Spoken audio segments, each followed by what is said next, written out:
Assalamualaikum warahmatullahi taala wabarakatuh. Terima kasih sidang hadirin yang masih lagi bersama dengan channel seadanya.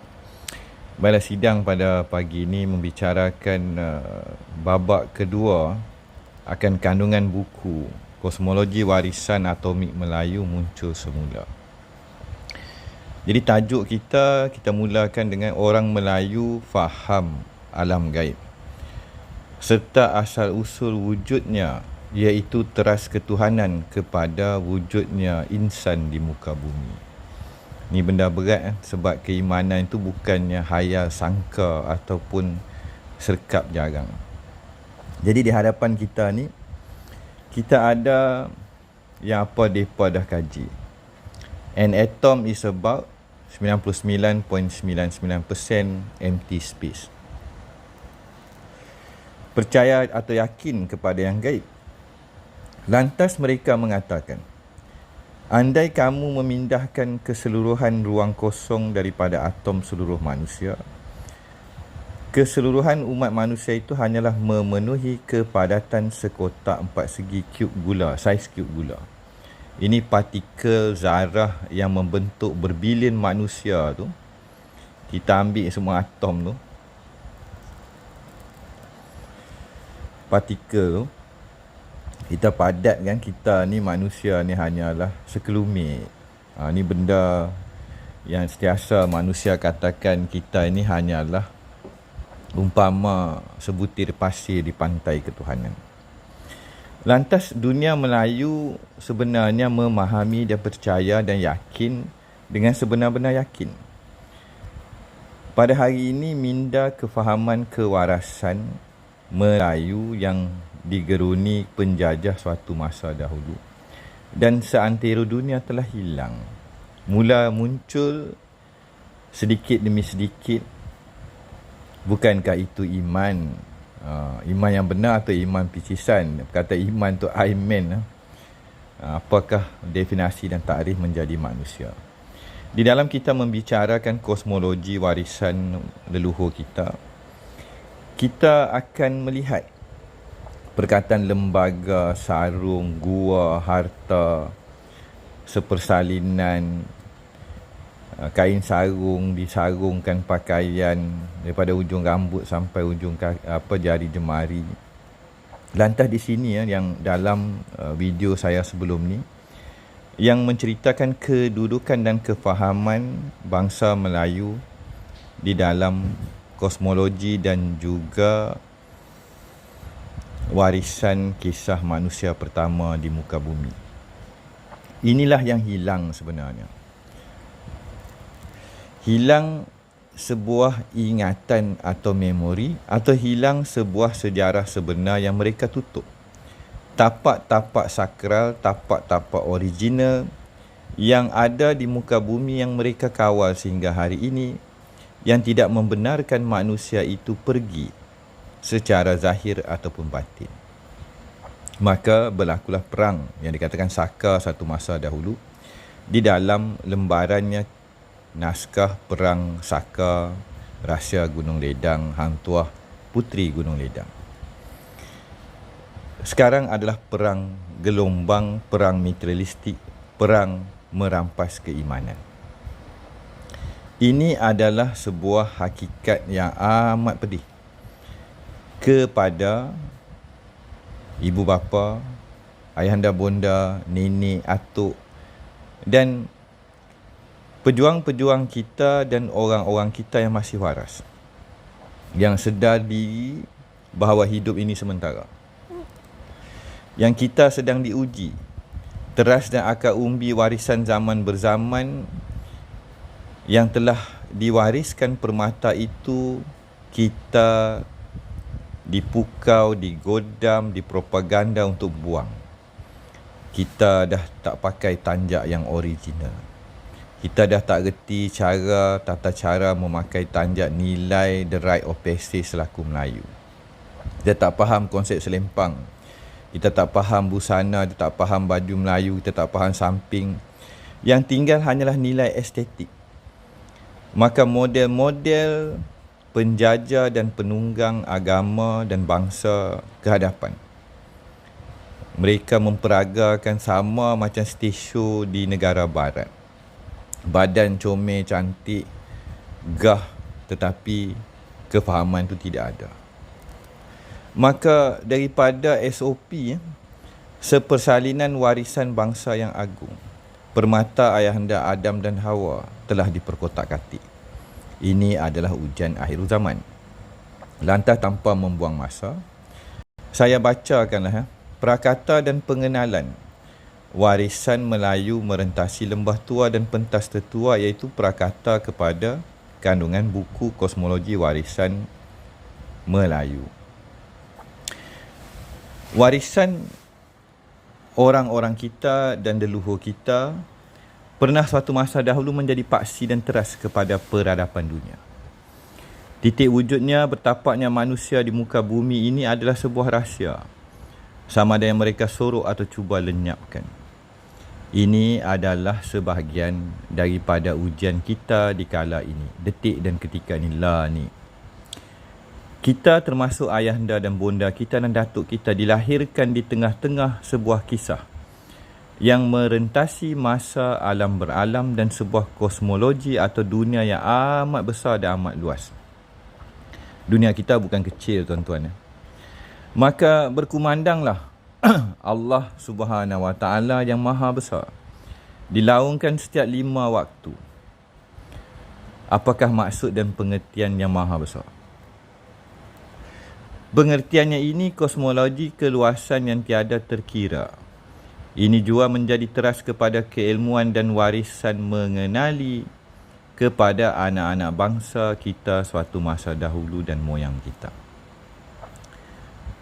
Demi Yang Maha Esa, Yang Maha Mencipta, jiwa Melayu suatu masa dahulu tetaplah pada setiap detik, ketika dan waktu menyatakan, mengagungkan, mengangkat Yang Maha Mencipta itu amat besar, maha besar, amat luas kerajaannya. Tidak ada sempadan.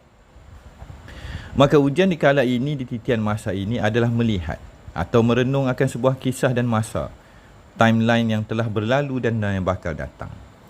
Di dalam kita hendak memahami kenapa kita wujud. Kita dicoba dan anak-anak bangsa kita diprogram dengan dunia materialistik mereka. Mereka telah meninggalkan pakaian kefahaman. Orang-orang macam saya dituduh hayal, gila dan adalah minda warisan yang dikatakan mastika, cerita bid'ah, tahyul, kurafat dan sebagainya. Maka perjuangan kita di dalam memahami yang gaib, seperti mana yang difaham, dirasai, dijiwai oleh leluhur kita, bermula pada ketika ini. Setiap detik dan ketika yang kita hidup dan dilahirkan, dizahirkan, diuji ketika ini menjadi konstan atau suatu bentuk perjalanan di dalam titian masa.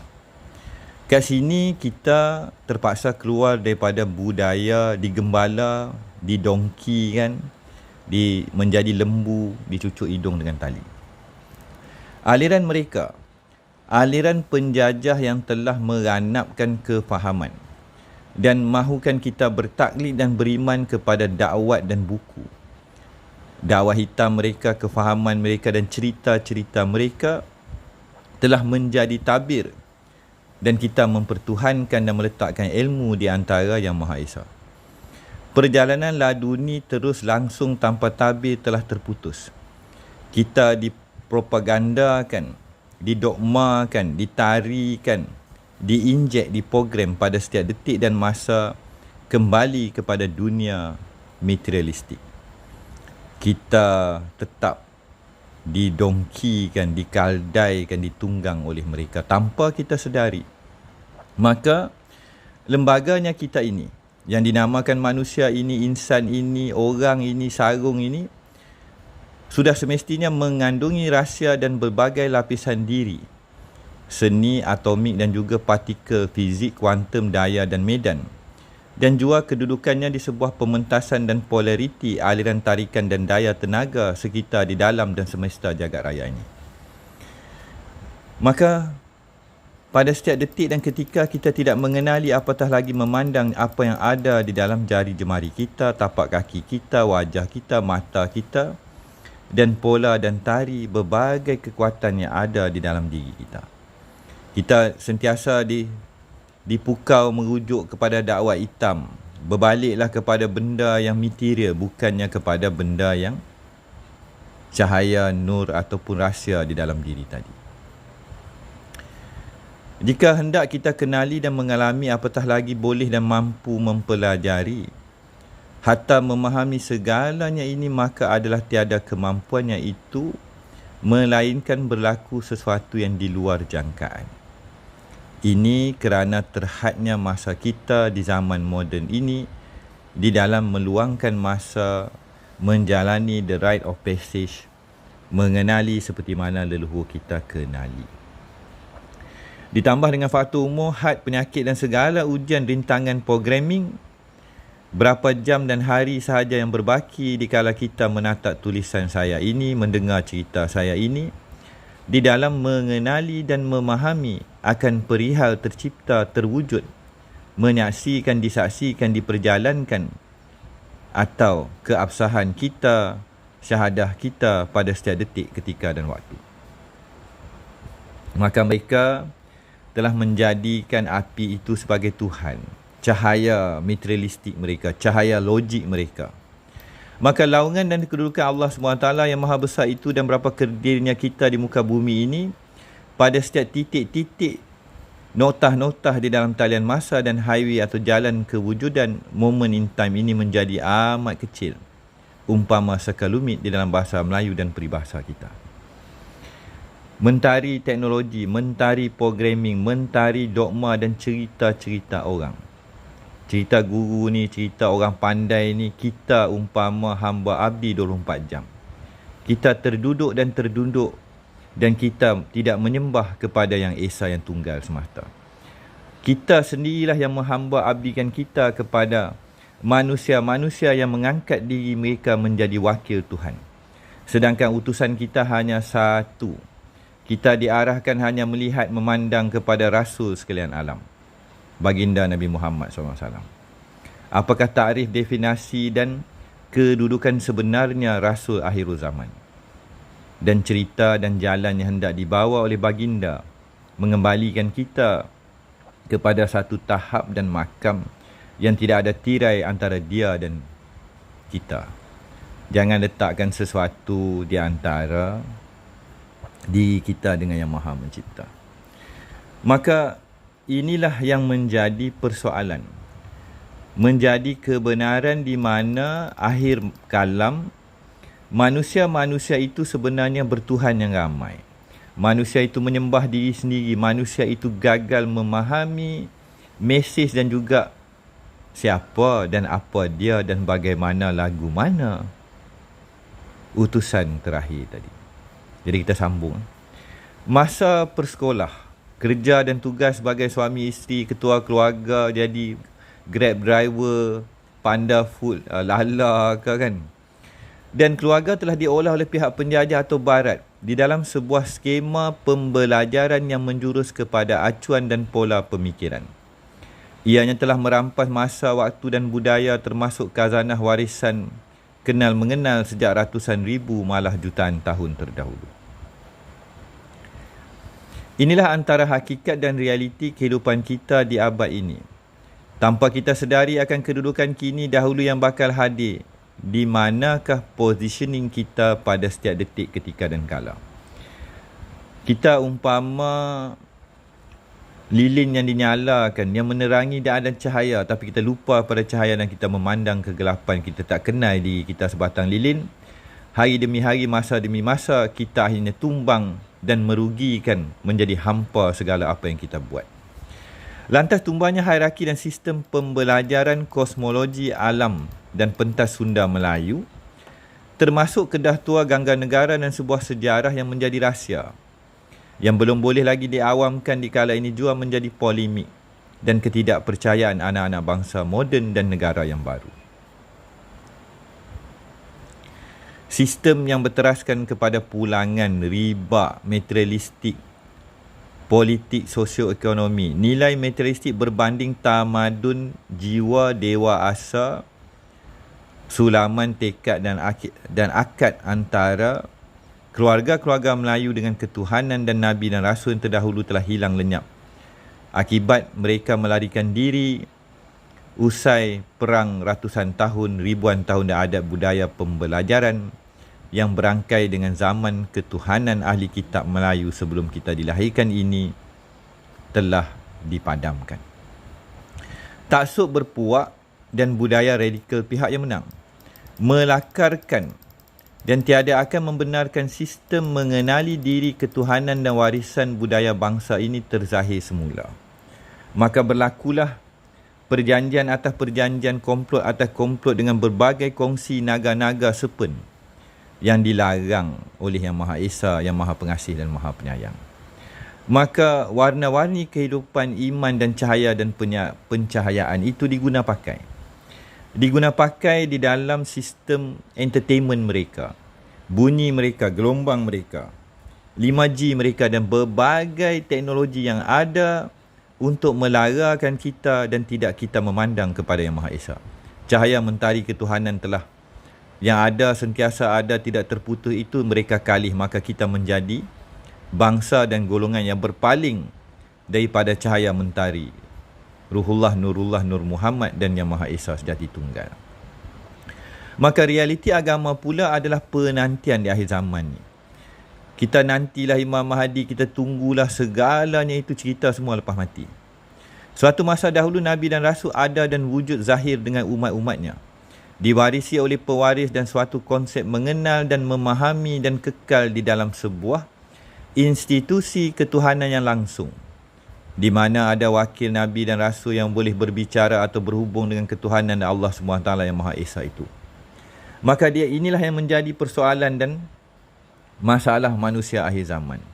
Keluarga Ahlul Bait, keluarga yang mewarisi kefahaman dan nilai-nilai murni dan tidak akan menjual menunggang agama ataupun apa-apa keilmuan untuk membawa kembali kefahaman manusia itu, gaib dan hilang di telan zaman. Ada, tetapi sangat sedikit yang mengenal mereka dan mereka juga menanti sebuah cerita akhir zaman. Pelik Maka di akhir zaman ini dengan berbagai permasalahan, kita sebagai umat akhir zaman yang hilang sanad dan nama dibuang, gelar dibuang dan pucuk pemerintahan kita, pemegang amanah kita yang dikatakan itu telah meninggalkan.